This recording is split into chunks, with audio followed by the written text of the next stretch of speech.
ലൈംഗിക പീഡന കേസിൽ ഒളിവിലുള്ള രാഹുൽ മാങ്കൂട്ടത്തിൽ എംഎൽഎക്കെതിരെ പോലീസിന്റെ ലുക്കൌട്ട് നോട്ടീസ്. പ്രതി വിദേശത്തേക്ക് കടക്കാതിരിക്കാനാണ് പോലീസിന്റെ നീക്കം. രാഹുലിനെതിരായ കേസ് പുതിയ സംഘം അന്വേഷിക്കും. മുൻകൂർ ജാമ്യാപേക്ഷയുമായി രാഹുൽ മാങ്കൂട്ടത്തിൽ ഹൈക്കോടതിയെ സമീപിക്കും.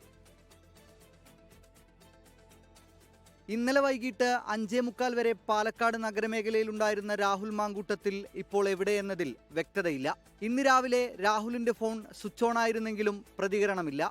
ഇതിനിടെ ഇന്ന് രാവിലെ പാലക്കാട്ടെ രാഹുലിന്റെ MLA ഓഫീസ് തുറന്നു. സാധാരണ ഓഫീസ് വൈകിട്ട് 5 മണിക്ക് അടയ്ക്കും, രാവിലെ 9:30 തുറക്കുകയും ചെയ്യുന്ന രീതി തുടർന്ന് വരുന്നുണ്ട്. ഇല്ല, കിട്ടിയിട്ടില്ല, ഫോണില്ല. ഇന്നലെ ഉച്ചയ്ക്ക് ഞങ്ങൾ 12 മണിക്ക് ഞങ്ങൾ ഒരുമിച്ച് കണ്ടിരുന്നു.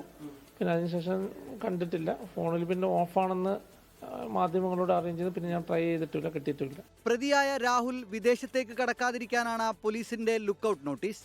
വിമാനത്താവളങ്ങളിൽ ഉൾപ്പെടെ രാഹുലിനായി ലുക്കൌട്ട് നോട്ടീസ് ഇറക്കി. പോലീസ് അറസ്റ്റ് നീക്കം നടത്തുന്നതിനിടെ മുൻകൂർ ജാമ്യത്തിനായി രാഹുൽ ശ്രമം നടത്തുന്നുണ്ട്.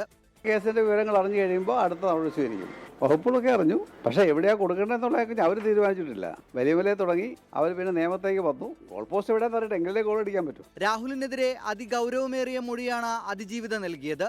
ജനപ്രതിനിധി കൂടിയായ രാഹുലിനെതിരെ അന്വേഷണത്തിന് പ്രത്യേക സംഘത്തെ നിയോഗിക്കും. സംസ്ഥാന പോലീസ് മേധാവിയാണ് ഇക്കാര്യത്തിൽ നിർദ്ദേശം നൽകിയത്. പോലീസ് ആസ്ഥാനത്ത് ഇതുമായി ബന്ധപ്പെട്ട യോഗങ്ങളും ചേരുന്നുണ്ട്. 24 തിരുവനന്തപുരം. ലോകത്തെവിടെയായാലും ഏത് സമയത്തും 24 വാർത്തകളും ഓഗ്മെന്റഡ് റിയാലിറ്റി പാക്കേജുകളും എക്സ്പ്ലെയിനറുകളും വിശദമായി കാണാൻ ഞങ്ങളുടെ യൂട്യൂബ് ചാനൽ നിങ്ങൾക്ക് സബ്സ്ക്രൈബ് ചെയ്യാം.